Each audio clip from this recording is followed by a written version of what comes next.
ಬ್ರೇಕ್ನ ನಂತರ ಮೋದಿ ವರ್ಸಸ್ ರಾಹುಲ್ ಎಲ್ಲಿ ಗೆದ್ದರು ಎಲ್ಲಿ ಬಿದ್ದರು ವಿಶೇಷ ಕಾರ್ಯಕ್ರಮಕ್ಕೆ ಮತ್ತೊಮ್ಮೆ ಸ್ವಾಗತ. ಬ್ರೇಕ್ಗಿಂತ ಮುಂಚೆ ಉತ್ತರ ಪ್ರದೇಶದ ರಿಸಲ್ಟ್ ಹಿಂಗೆ ಬರೋದಕ್ಕೆ ಏನು ಕಾರಣ ಅಂತ ಚರ್ಚೆ ಮಾಡಿದ್ವಿ. ಇನ್ನು ಮಹಾರಾಷ್ಟ್ರ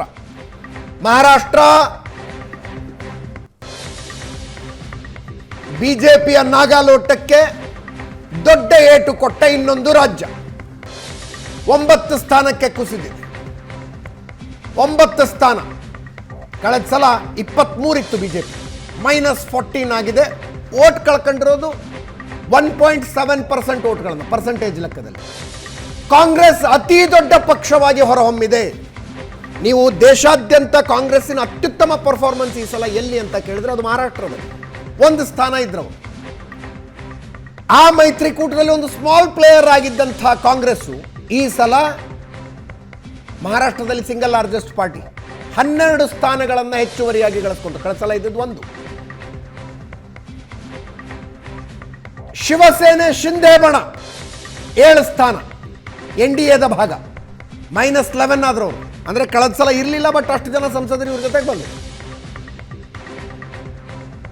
ಶಿವಸೇನೆ ಉದ್ಧವ್ ಬಣ 9 ಸ್ಥಾನಗಳನ್ನು ಗಳಿಸ್ಕೊಂಡ್ರು. ಒಬ್ಬ ಸಂಸದರು ಅವ್ರ ಜೊತೆಗೆ ಉಳ್ಕೊಂಡಿರಲಿಲ್ಲ. ಪಕ್ಷ ವರ್ಟಿಕಲಿ ಸ್ಪ್ಲಿಟ್ ಆದಾಗ ಒಬ್ಬ ಸಂಸದರು ಉಳ್ಕೊಂಡಿರಲಿಲ್ಲ. ಈಗ 9 ಜನ ಗೆದ್ಕೊಂಡಿದ್ದಾರೆ. NCP ಶರದ್ ಪವಾರ್ ಬಣ ಒಬ್ಬ ಸಂಸದರು ಅವ್ರ ಜೊತೆಗಿರಲಿಲ್ಲ. ಎಲ್ಲರೂ ಅಜಿತ್ ಪವಾರ್ ಜೊತೆಗೆ ಬಂದಿತ್ತು. 8 ಕ್ಷೇತ್ರ ಗೆದ್ಕೊಂಡಿದ್ದಾರೆ.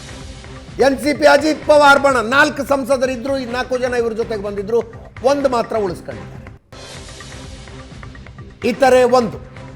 ಎಸ್ ಪ್ರಶಾಂತ್, 4 ನಿಮಿಷ ಸಿಗುತ್ತೆ ಕ್ವಿಕ್ಲಿ. ಮಹಾರಾಷ್ಟ್ರ ಅದಿತ್ತು ನೋಡಿ, ಮಹಾರಾಷ್ಟ್ರದ ದಿಸ್ ವಾಸ್ ಎಕ್ಸ್ಪೆಕ್ಟೆಡ್. ಯಾಕಂದರೆ ಅತಿಯಾದ ಈ ಹೊಡೆದು ಅಜಿತ್ ದಾದಾ ಪವಾರನ್ನು ಹೇಳ್ಕೊಂಡು ಬಂದರು, ಉದ್ಧವ್ ಠಾಕ್ರೆಯನ್ನು ಹೊಡೆದ್ರು, ಉದ್ಧವ್ ಠಾಕ್ರೆಯ ಚಿಹ್ನೆಯನ್ನು ಏಕನಾಥ್ ಶಿಂದೆ ಕೊಡಿಸಿದ್ರು. ನೀವು ಇವೆಲ್ಲ ಮಾಡೋದ್ರಿಂದ ಒಂದು ನಿಮ್ಮ ಮತದಾರರು ಖುಷಿರಲ್ಲ, ಹೌದು, ನಿಮ್ಮ ವಿರುದ್ಧದ ಮತದಾರರು ಹೆಚ್ಚು ಒಟ್ಟಾಗ್ತಾರೆ. ಕರೆಕ್ಟ್. ಇದು ಬಿ ಜೆ ಪಿಗೆ ಪ್ರಾಯಶಃ ನನಗನ್ಸುತ್ತೆ ದೊಡ್ಡ ಪಾಠ ಮಹಾರಾಷ್ಟ್ರದಲ್ಲಿ ಕಲ್ತಿರ್ತಕ್ಕಂಥದ್ದು. ಎಸ್. ಆಮೇಲೆ B J P plus Shiv Sena ಹೆಚ್ಚು ಕಡಿಮೆ ನಿಮಗೆ 48, 49, 50 ಮೇಲೆ ವೋಟ್ ಪರ್ಸೆಂಟೇಜ್ ತೆಗೆದುಕೊಳ್ತಾ ಇತ್ತು ಹಿಂದೆ. ಈಗ ನೀವು ಅದು ಒಡೆದ ನಂತರ ಏಕನಾಥ್ ಶಿಂದೆ ಎಷ್ಟು ತೆಗೆದುಕೊಂಡಿದ್ದಾರೆ? 12.9. ಉದ್ಧವ್ ಠಾಕ್ರೆ 16% ತೆಗೆದುಕೊಂಡಿದ್ದಾರೆ.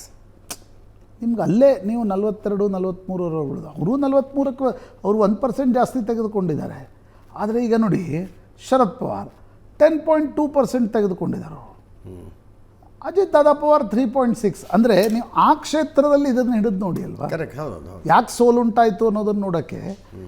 ಬಿ ಜೆ ಪಿಗೂ ಮಿತ್ರ ಪಕ್ಷಗಳ ನೆರವು ಏನು ಬೇಕಿತ್ತು, ಶಿವಸೇನೆಯ ನೆರವು ಏನು ಎಲ್ಲ ಕ್ಷೇತ್ರಗಳಲ್ಲಿ ದೊರಕ್ತಿತ್ತು, ಅದು ದೊರಕಲಿಲ್ಲ. ಹೌದು. ಮಿತ್ರ ಪಕ್ಷಗಳಿಗೂ ಅವರು ಏಕಾಂಗಿಯಾಗಿ ಶರದ್ ಪವಾರನ್ನು ಎದುರು ಹಾಕೊಳ್ಳೋ ಸ್ಥಿತಿಯಲ್ಲಿ ಇರಲಿಲ್ಲ. ಯಾಕಂದರೆ ಈಗ ಅಜಿತ್ ದಾದಾ ಪವಾರ್ ಕ್ಯಾಂಡಿಡೇಟ್ಗೆ ಬಾರಾಮತಿಯಲ್ಲಿ ನಿನ್ನೆ ಬಾರಾಮತಿಯ ಒಬ್ಬ ಶಾಸಕ ನೇರವಾಗಿ ಹೇಳಿದ್ದಾರೆ, ಅಜಿತ್ ದಾದಾ ಪವಾರ್ ಬಿ ಜೆ ಪಿಯನ್ನು ಬಿಡಬೇಕು, ಯಾಕಂದರೆ ಬಿ ಜೆ ಪಿಯವರು ಕೆಲಸನೇ ಮಾಡಿಲ್ಲ ಬಾರಾಮತಿಯಲ್ಲಿ. ಕೆಲಸ ಮಾಡೋಕ್ಕೂ ಸಾಧ್ಯ ಇಲ್ಲ. ಹೌದು, ಹಾಸನದಲ್ಲಿ ಅನೇಕರು ಹೇಳ್ತಾರೆ, ಪ್ರೀತಮ್ ಗೌಡ JDS ಪರವಾಗಿ ಕೆಲಸ ಮಾಡೋಕ್ಕೆ ಸಾಧ್ಯನಾ? ಹಾಗೆ ಬಿ ಜೆ ಪಿಯವರು ಅವರು ಫೈಟ್ ಇದ್ದಿದ್ದೇ ಪಶ್ಚಿಮ ಮಹಾರಾಷ್ಟ್ರದಲ್ಲಿ ಶರದ್ ಪವಾರ್ ಜೊತೆಗೆ. ನೀವು ಹೋಗಿ ಅಜಿತ್ ದಾದಾ ಪವಾರ್ ಜೊತೆ ಕೆಲಸ ಮಾಡುವಂತಂದರೆ ಬಿ ಜೆ ಪಿಯವರು ಹೇಗೆ ಮಾಡ್ತಾರೆ? ಹೀಗಾಗಿ ವೋಟ್ ಶಿಫ್ಟಿಂಗ್ ಸರಿಯಾಗಿ ಆಗದೆ ಬಹುತೇಕ ಸೀಟ್ಗಳನ್ನು ನವನೀತ್ ರಾಣಾ ಹೌದು ಭಾಳ ಸದ್ದು ಮಾಡ್ತಾಯಿದ್ರು. ಪಕ್ಷೇತರರಾಗಿ ಲಾಸ್ಟ್ ಟೈಮ್ ಗೆದ್ದಂಥ ಹೆಣ್ಣುಮಗಳು ಈ ಸಲ ಬಿಜೆಪಿ ಸಿಂಬಾಲ್ ಮೇಲೆ ನಿಂತ್ಕೊಂಡ್ರು ಸೋತರು. ಪಂಕಜಾ ಮುಂಡೆ, ಗೋಪಿನಾಥ್ ಮುಂದೆ ಮಗಳು, ಬೀಡ್ನಲ್ಲಿ ಸೋತರು. ಹೌದು. ಪಂಕಜಾ ಮುಂಡೆ ಮತ್ತು NCPಯ ಧನಂಜಯ್ ಮುಂಡೆ ಇಬ್ಬರು ಜೊತೆಗಿದ್ರು ಈ ಸಲ, ಆದರೂ ಸೋತರು. ಅದಕ್ಕೆ ಇನ್ನೊಂದು ಕಾರಣವೂ ಕೂಡ ಇದೆ, ಮರಾಠ ಮೀಸಲಾತಿ ಹೋರಾಟ. ಅಲ್ಲೊಬ್ಬರು ಜಾರಂಗೆ ಪಾಟೀಲ್ ಅಂತ ಒಬ್ಬ ಯುವಕ ಆಮರಣ ಉಪವಾಸ ಸತ್ಯಾಗ್ರಹ ಕೂತಿದ್ದ. ಆತನ ಮೇಲೆ ಬಿ ಜೆ ಪಿಯವರು ಮುಗಿಬಿದ್ರು, ಛಗನ್ ಭುಜ್ಬಲ್ ಮುಗಿಬಿದ್ರು, ಎಲ್ಲರೂ ಮುಗಿಬಿದ್ರು. ಚುನಾವಣೆಯಲ್ಲಿ ಮರಾಠ ಸಮುದಾಯದ ಮತಗಳು ಬಿ ಜೆ ಪಿಯಿಂದ ದೂರ ಹೋಗಿವೆ.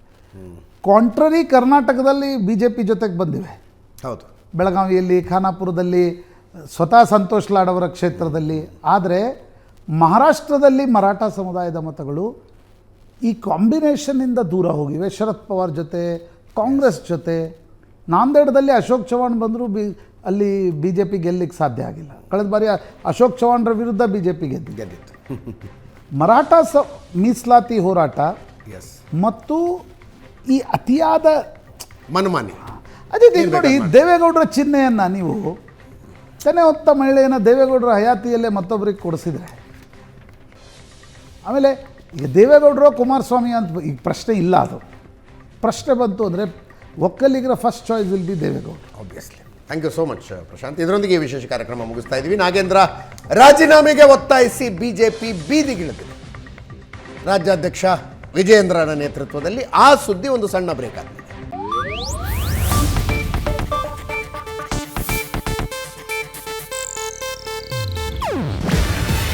ಇದು ಏಷ್ಯಾನೆಟ್ ನ್ಯೂಸ್ ನೆಟ್ವರ್ಕ್ ಪ್ರಸ್ತುತಿ. ನೀವು ನೋಡ್ತಿದ್ದೀರಾ ಏಷ್ಯಾನೆಟ್ ಸುವರ್ಣ ನ್ಯೂಸ್.